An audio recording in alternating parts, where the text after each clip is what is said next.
Welcome to The Real Deal with Jason Silverman, the podcast dedicated to helping you build the business of your dreams and live the life you always hoped for, with valuable and fun tips and info to make your life easier and more fun.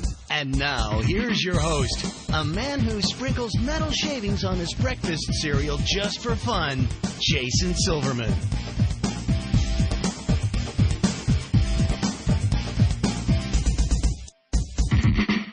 Hello, everybody, and welcome to The Real Deal with Jason Silverman. I'm your host, Jason Silverman, and I'm thrilled to share some time with you today. As you know, I am always on the hunt for interesting as well as super smart real deal guests. And I got to tell you, today's show is a winner. I want to introduce my listeners to somebody who's truly been there and done that. And I'm excited to pick his brain for your benefit today.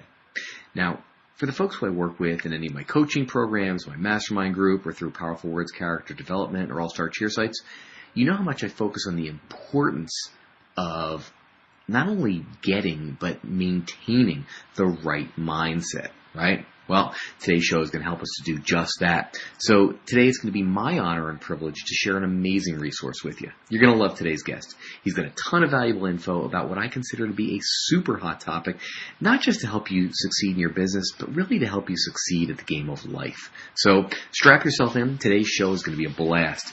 As I'm sure you already know, I'm committed to helping business owners just like you to become more successful, enjoy your career more, and in general, make your life significantly more fun. All right, boys and girls, it is now that time. I want you to stop surfing Facebook, put away your phone, your tablet, your dog, your cat, your spouse, your child, anything that might possibly distract you from today's show. You're about to get some great and immediately implementable information, and I don't want you to miss even a second of it. So, before we officially get going, let me give you a little bit of background about our special guest today. Considered a leading expert on turning transitions into success, Dr. Tommy Watson inspires millions with a unique and charismatic way he articulates his rags to success story. His life of resilience, hard work, and perseverance will inspire any audience. And folks, I know who you are, and I'm excited for you to hear this today. Dr. Watson's hardships include living with parents who were heroin addicts and shoplifters, his mother being arrested 11 times during his first year of birth, living in 30 different locations by the time he finished high school, and being homeless when he was recruited as one of the top football players in the nation. This astonishing journey provides the foundation for the powerful principles Dr. Watson teaches today to individuals and organizations. Dr. Watson attributes his success to the power of resilience. Despite the hardships and a learning disability, his amazing resilience has led him toward academic and professional excellence. He's obtained 4 college degrees, including a doctorate of education and leadership with an emphasis on organizational change, and equally impressive in his winning McDonald's Corporation's prestigious leadership award bestowed upon top leaders in management. His latest book, The Resilience of Champions, Secret Habits of Highly Resilient Individuals and Organizations, chronicles the personal experience that shaped him to be the resilient champion that he is today. This award-winning book reveals the secrets of success contained in the journeys of peak performers, people such as Oprah Winfrey, Bill Gates, McDonald's, and Mary Kay Cosmetics. The Resilience of Champions describes how readers can use key habits of resilience to make their individual and organizational dreams come true. He's also the author of the award-winning book, A Face of Courage, The Tommy Watson Story, which chronicles Dr. Watson's life growing up in Denver, Colorado. Dr. Watson resides in Charlotte, North Carolina, and I am thrilled to welcome you to The Real Deal. Welcome, Dr. Tommy. Hey, Jason, thanks for having me on this chilly day in Charlotte, North Carolina. Oh, you know what? It's chilly all over, my friend. I am freezing my tootsies off here in New Jersey. So although you're in the South, it's supposed to be nice and warm and comfortable there. That's what I was told when I moved down here a couple of years ago. However, it's 39 degrees today is the high. Yeah, no sunbathing for you today. So, hey, I'll tell you what, before we get started, for those who haven't had the opportunity and pleasure of either meeting you, hearing you speak, or reading your books yet, which you all should, tell me what you're passionate about. What makes you tick? Who is Dr. Tommy Watson? You know, Jason, I'm very passionate about seeing people turn obstacles in their lives and really turn them into transitions for success. Because I think each and every one of us has been born with a special gift and talent to do something special. As you alluded to in my own personal story, and who would ever imagine a kid growing up in and out of foster care, living with parents who were drug addicts, heroin addicts, being placed in motel rooms, living with different family members, attending numerous schools.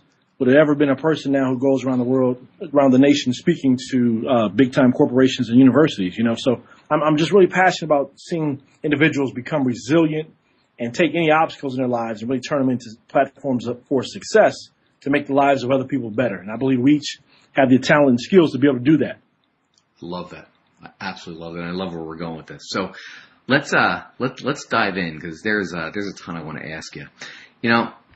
Failures and obstacles, has been something that you've had to encounter for much of your life.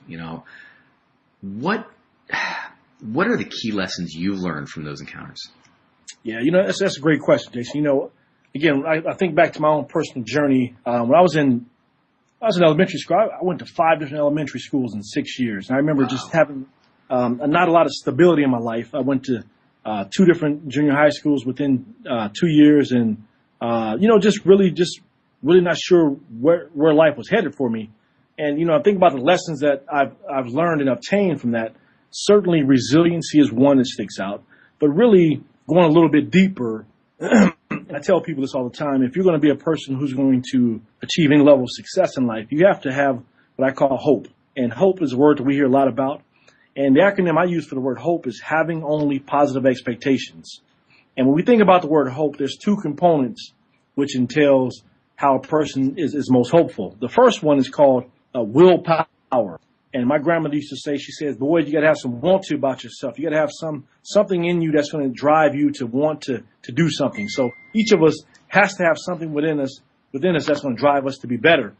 And the second thing we have to have, Jason, is what we call way power. Way power is finding those role models, those blueprints for success who's gone before us to help us demonstrate what it is we want to achieve. I remember in high school, going through a lot of the tough times. My mother was in prison. I was living with my grandmother who had Alzheimer's disease at the time.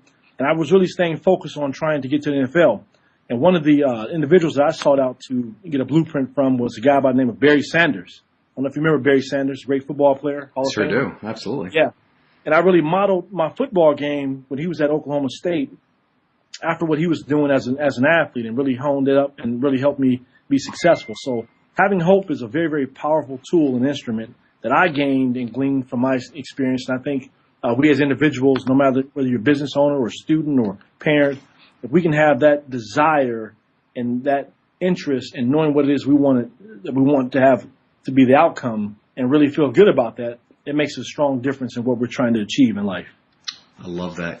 One of the things that you started to touch upon, and I want to go a little deeper on, if you would, is there's so much. As a business owner, we all go through, I guess peaks and valleys, right? We deal with challenges, we deal with the obstacles that get either thrown in our way or obstacles we put in our own damn way, right? Absolutely. For you personally, and I guess this is a 2-part question. For you personally, what kept you going, when those obstacles look so damn big in front of your face? And obviously playing football, those obstacles were ginormous. But also, how would you talk to a business owner and be like, listen, I get where you're coming from as far as your obstacles. How do we actually help them to overcome the obstacles that they face? Absolutely. And there were 2 things when I think back to the journey there, Jason. One, not being content with where I was.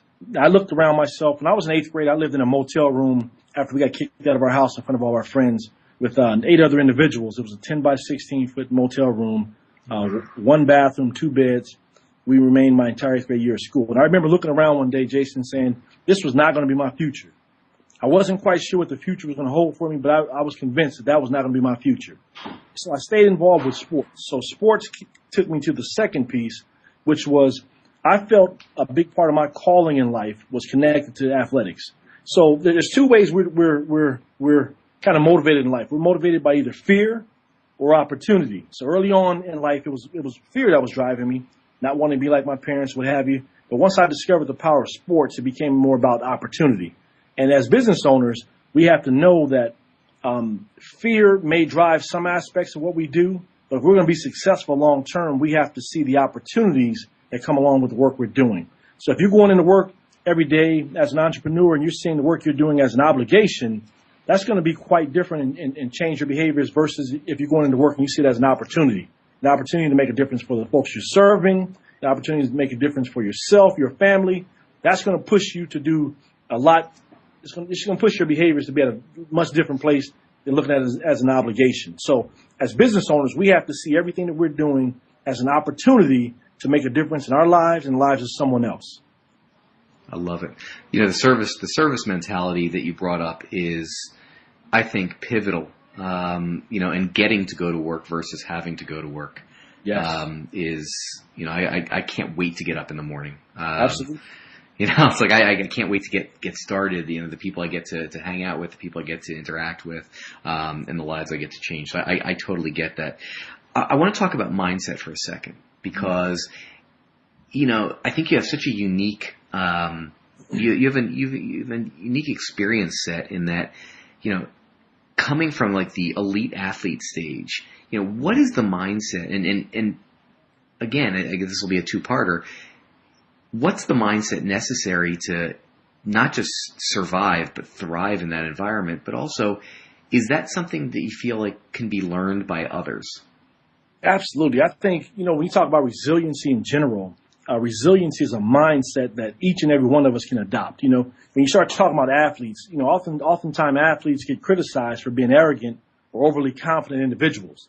But, I don't necessarily see it that way. I think to be an athlete or to be successful in life, there has to be an element of confidence that you have to exude in what it is that you're doing. So you don't have to be abrasive or cocky about it, but there has to be an internal confidence, belief that you can actually succeed and do what it is you're striving to do. If you're going to be successful as a business owner, as a student, as an individual in life, period, though, it starts there. The second thing is we got to be aware that change happens all the time. So as athletes have to constantly adjust to climate, the conditions of the field, the quarterback who may be in there throwing the ball. So as business owners, we have to do the same thing as well. We have to be aware of the changing circumstances that are going on around us, whether it be the economic downfall where individuals can't pay as much as they used to pay, or individuals are moving out of a particular area, the demographics are shifting. We have to be aware of that and make the changes necessary for us to stay on top of it and be successful. But the other thing is, Jason, as business owners, we work very, very hard. And sometimes it's very, very tough to turn things off. And one of the things I talk about in my book, The Resilience of Champions, is that successful individuals and highly resilient individuals have a high emotional intelligence. So they're constantly in tune with what drives them, but they're also constantly in tune with when they need to take a break and say, hey, you know what? Enough's enough right now. I need to take a time out, relax, get my mind refocused, and then jump back in the game later on, because that is very pivotal. You can only drive yourself so much before you get burned out if you're not aware of those things. Absolutely. There's a comment that, we're talked about being intentional about failing is the quickest way to success. Now, I'm not sure everybody understands that. I remember I had to read that a couple times before it really sunk in. Do me a favor, explain what that means and really what it means to you. Yes, one of the biggest struggles we face as individuals in our world is being rejected. And but what we don't realize is that through rejection, we become more powerful and we get more strength. And I remember about 6 years ago, Jason, I did something similar to what you did. I left my job, a job that, I enjoyed as a school principal. I was making a difference there, but I felt a calling to do something greater. And I remember stepping out on faith and really leaving my job. And within an instant, I felt myself flat broke, behind on bills, struggling, relationships were strained, and it was very, very tough.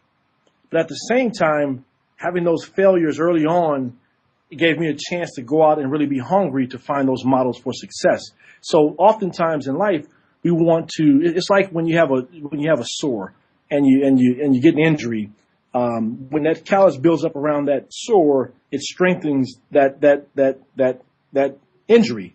Mm-hmm. So same thing in life, though. When we get knocked down, it gives us strength to stand up even longer the next time we're knocked down again. And each and every time we get knocked down, it's a comeback. And, oftentimes, we look at the word fail. I look at the acronym fail being first attempt in learning. First attempt in learning. So knowing that in life, you're going to get knocked down. That's part of the game. You're going to get no's. No meaning next opportunity.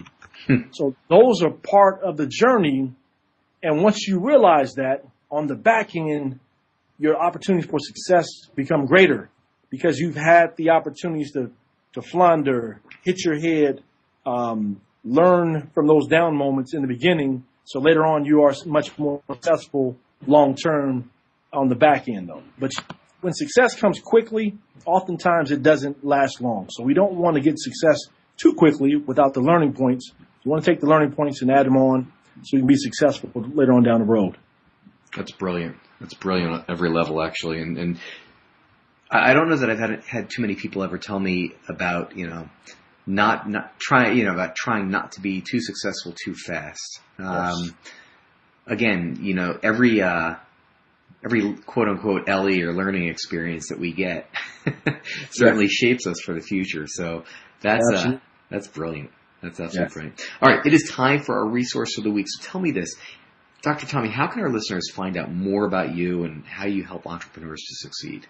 Absolutely. I'd love for your listeners to go to my website, www.tawatson.com. And what I'll even do, Jason, for your listeners, those folks who go and put in your email address and your name, I'll even give you the first chapter of my book for free as well. So I'd love to offer that to your listeners as well. Awesome. tawatson.com. Okay, so www.tawatson.com.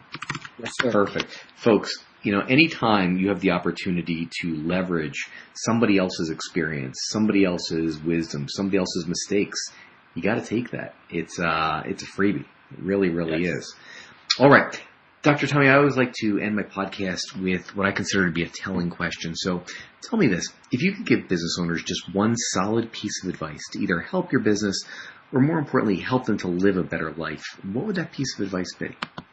Yes. Oftentimes we hear about doing what you're passionate about, and we'll just kind of blow that off there. But that is very, very critical, Jason, in what we do. We have to find passion and purpose so our why becomes bigger than our why not. Because being an entrepreneur is tough, very, very tough sometimes. So when your why, your purpose, your mission, your calling is stronger than your why not, the setbacks, the naysayers, you end up being very, very successful in the long run in what you do.